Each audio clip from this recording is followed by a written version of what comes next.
Madame, messieurs, nous avons sommairement fait le tour de la situation. Voilà où nous en sommes à l'heure actuelle. Il serait bon d'en arriver rapidement à un accord afin de nous assurer des lendemains qui chantent et de mettre fin à cette hebdomadaire riflette entre les principaux belligérants. Mon cher, il me semble que mes demandes ont été claires. Après le fiasco du 27 mars, j'estime récupérer ce qui me revient de droit. Si ces deux apôtres de la fourberie ne possèdent pas l'entendement pour comprendre mes désirs, nous pourrions, je sais pas, faire venir un interprète qui leur assurerait un vocabulaire à la hauteur de leur médiocrité.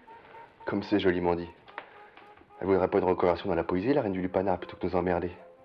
Parce que je tiens à lui rappeler que nous aussi on possède une petite plume avec mon frère. Sauf que nous on est plutôt dans la poésie de la violence. Une ode à la barbarie, si on voit ce que je veux dire.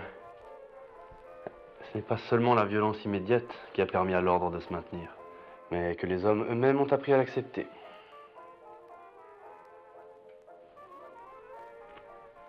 Mais il est pas en forme aujourd'hui.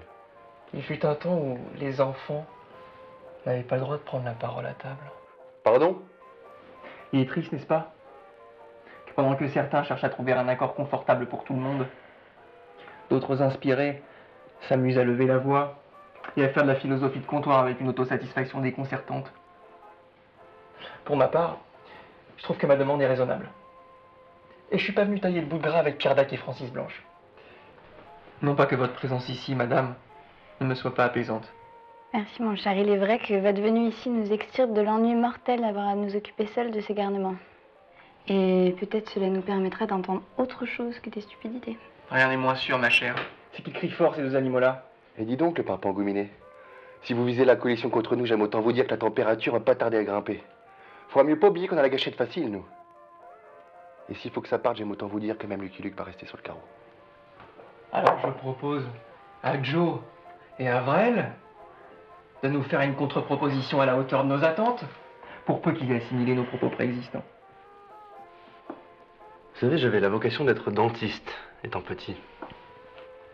J'aime bien les sourires. C'est un peu comme l'aventure d'un magasin.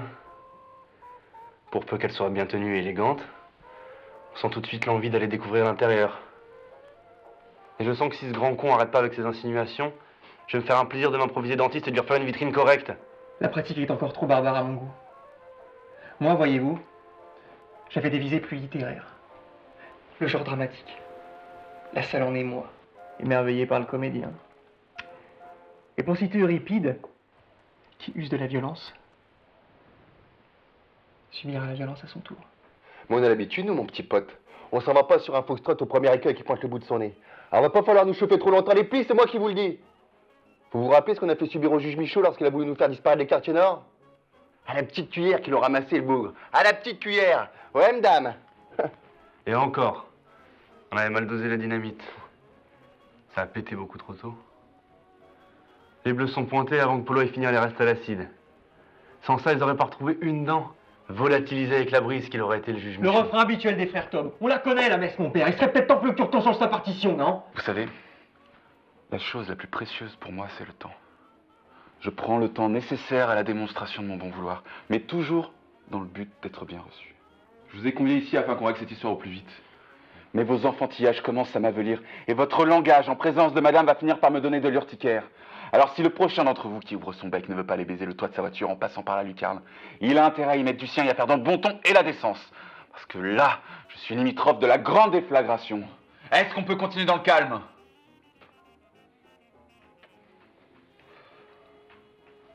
Madame, veuillez excuser cet excès de colère, il était nécessaire à la poursuite de la discussion. Madame, je vais vous demander de reconsidérer votre demande. Mon but étant ici d'éviter tout conflit, je souhaiterais faire en sorte que le territoire soit partagé à parts égales. Vous comprendrez donc, madame, qu'il nous est impossible à tous de dire oui. Je peux vous donner la partie du haut. Elle est certes plus petite, mais je peux vous donner l'assurance que personne ne viendra vous y importuner. Monsieur, j'accepte votre proposition. Quelle partie souhaiteriez-vous avoir? Je prendrai celle entre les frères Tob et monsieur Voss. Celle qui m'intéresse le plus, c'est peut-être que ma présence entre eux permettrait d'éviter d'éventuelles altercations futures. Avoir madame à mes côtés et être en paix avec vous me va très bien. Mais moi aussi, monsieur, je suis ravie de vous avoir près de moi. Bon, est-ce que vous pouvez arrêter les ronds de jambes et les jeter de fleurs et passer à la suite, s'il vous plaît? Cette situation me convient. Lucas, Après la pluie, le beau temps, donc. Je tiens simplement par un souci de clarté À préciser à madame et messieurs que tout éventuel passage sur notre territoire serait immédiatement sanctionné par une canonnade de prunes qui ferait passer Napoléon pour un demi-sel. C'est clair? Une fois l'accord signé, plus de représailles. C'est clair?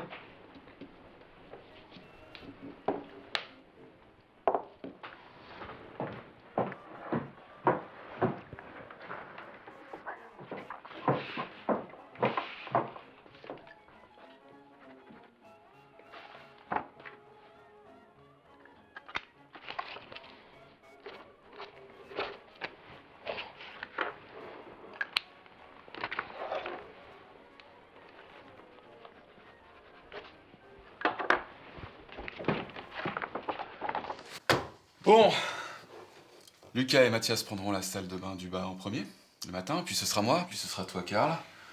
Toi, Sylvia, tu prends la salle de bain du haut. Et ben voilà, hein.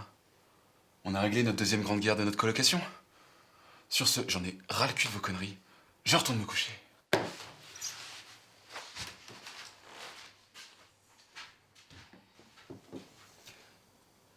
Ça fait baiser, gros.